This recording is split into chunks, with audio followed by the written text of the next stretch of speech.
बाली किष्किंधा का एक अत्यंत शक्तिशाली राजा था जिसने पृथ्वी, आकाश और पाताल तीनों लोकों पर विजय प्राप्त कर ली थी। क्योंकि ब्रह्मा जी ने बाली को वरदान दिया था कि जो भी बाली से लड़ाई करेगा वो जैसे ही बाली के सामने आएगा उसकी आधी शक्ति बाली के अंदर आ जाएगी। और इसी वजह से उसने रावण के साथ साथ कई बड़े योद्धाओं को भी हरा दिया था, जिसके कारण उसे अपनी शक्ति पर बहुत घमंड हो गया था। अब बाली जब भी किसी को युद्ध के लिए चुनौती देता तो कोई भी उससे लड़ने से पहले ही अपनी हार मान लेता, जिसकी वजह से बाली को कोई ऐसा वीर योद्धा नहीं मिल रहा था जिसके सामने बाली अपनी शक्ति का प्रदर्शन करे। इसी वजह से बाली बहुत उदास हो गया और ब्रह्मा जी के पास पहुंचा। जब बाली ने ब्रह्मा जी से किसी टक्कर के योद्धा के बारे में पूछा तो ब्रह्मा जी ने थोड़ा सोचा और फिर उन्होंने उसको हनुमान जी से युद्ध करने का सुझाव दिया। ब्रह्मा जी ने बाली को बताया कि जिस वीर योद्धा को तुम ढूंढ रहे हो वह योद्धा कोई और नहीं बल्कि हनुमान जी ही है। सिर्फ एक वही हैं जो तुमको बराबर की टक्कर देंगे। ये सुन के बाली हनुमान जी के पास पहुंचा। जब बाली वहां पहुंचा तब उसने हनुमान जी को देखा जो एक पीपल के पेड़ के नीचे बैठकर भगवान श्री राम के नाम का जप कर रहे थे।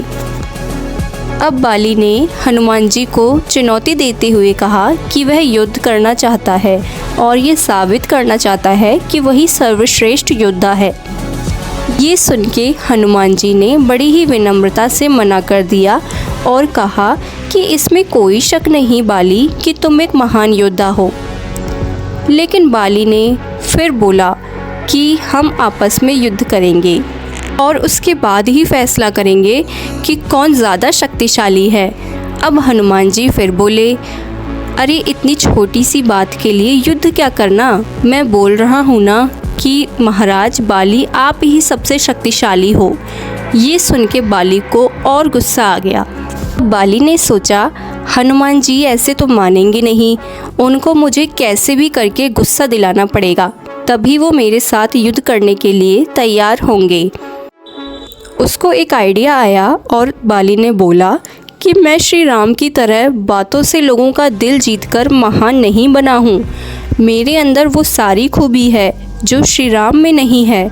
मैं अकेले उस रावण को हरा सकता हूँ, जिसको हराने के लिए श्री राम को बंदर और भालू की सहायता लेनी पड़ी। अब बाली ने तो अपनी बात कह दी, लेकिन हनुमान जी जो कि अपना अपमान तो सह सकते थे लेकिन अपने प्रभु श्री राम का नहीं।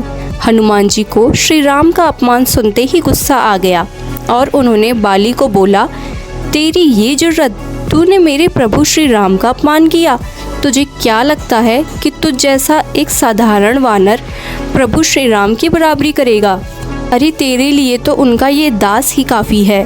बाली बोला, हाँ वो तो दिख रहा है कि श्री राम का दास भी श्री राम की तरह अकेले किसी का मुकाबला करने से डरता है, जैसे प्रभु वैसा उनका दास। ये सुनते ही हनुमान जी को गुस्सा आ गया और उन्होंने बोला कि ठीक है, अगर तुमको हराने से ये साबित होगा कि श्री राम ही सबसे सर्वश्रेष्ठ है तो मैं तुम्हारी युद्ध की चुनौती स्वीकार करता हूँ। और फिर उन दोनों ने अगले दिन युद्ध करने का फैसला किया। बाली वहाँ से चला जाता है। अब बाली के वहाँ से चले जाने के बाद वहाँ ब्रह्मा जी प्रकट होते हैं और हनुमान जी से कहते हैं, हे हनुमान, कृपया अपना गुस्सा थोड़ा शांत करो, नहीं तो ऐसा ना हो कि बाली तुम्हारे गुस्से की गर्मी से ही मर जाए। फिर ब्रह्मा जी ने हनुमान को सारी बात बताई कि कैसे उन्होंने बाली को वरदान दिया, जिसकी वजह से बाली में इतना घमंड आ गया और अब उसी घमंड को चूर करने के लिए मैंने उसको जानबूझकर तुम्हारे पास भेजा। अब ये सब सुनकर हनुमान जी ब्रह्मा जी के सामने हाथ जोड़ के बोलते हैं, तो प्रभु मुझे क्या करना चाहिए, आप ही बताइए। तब ब्रह्मा जी हनुमान जी को बोलते हैं कि जब वह बाली युद्ध करने आपके पास आए तो आप अपना 95% बल उसी पीपल के पेड़ में छोड़ देना। यानी कि हनुमान जी आप अपना आधे से ज़्यादा बल यहीं छोड़ देना और केवल 5% बल ही लेकर जाना। जब हनुमान जी ने इसका कारण पूछा तो ब्रह्मा जी ने बताया कि बाली को वरदान प्राप्त है कि कोई भी उससे युद्ध करेगा तो उसकी आधी शक्ति बाली के भीतर समा जाएगी, और जब बाली हनुमान जी के सामने आएगा तो हनुमान जी की अपार शक्ति बाली के अंदर आ जाएगी और इतनी शक्ति बाली का शरीर नहीं संभाल सकता। अगले दिन बाली और हनुमान जी का युद्ध देखने के लिए आकाश, पाताल, देवता, नर और गंधर्व सभी वहां एकत्रित हो गए। बाली मन ही मन प्रसन्न था कि वह हनुमान जी का आधा बल खींचकर उन्हें आसानी से हरा देगा। अब हनुमान जी अपने मात्र 5% बल के साथ युद्ध करने पहुँचे।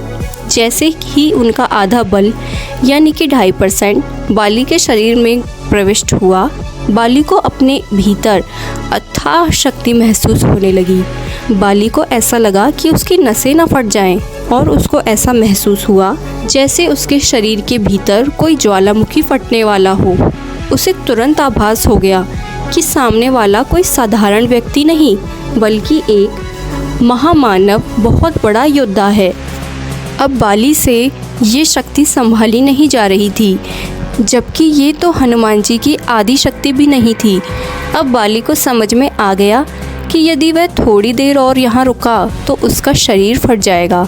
अंततः वह हनुमान जी के चरणों में गिर गया और उसने अपनी भूल के लिए क्षमा मांगी।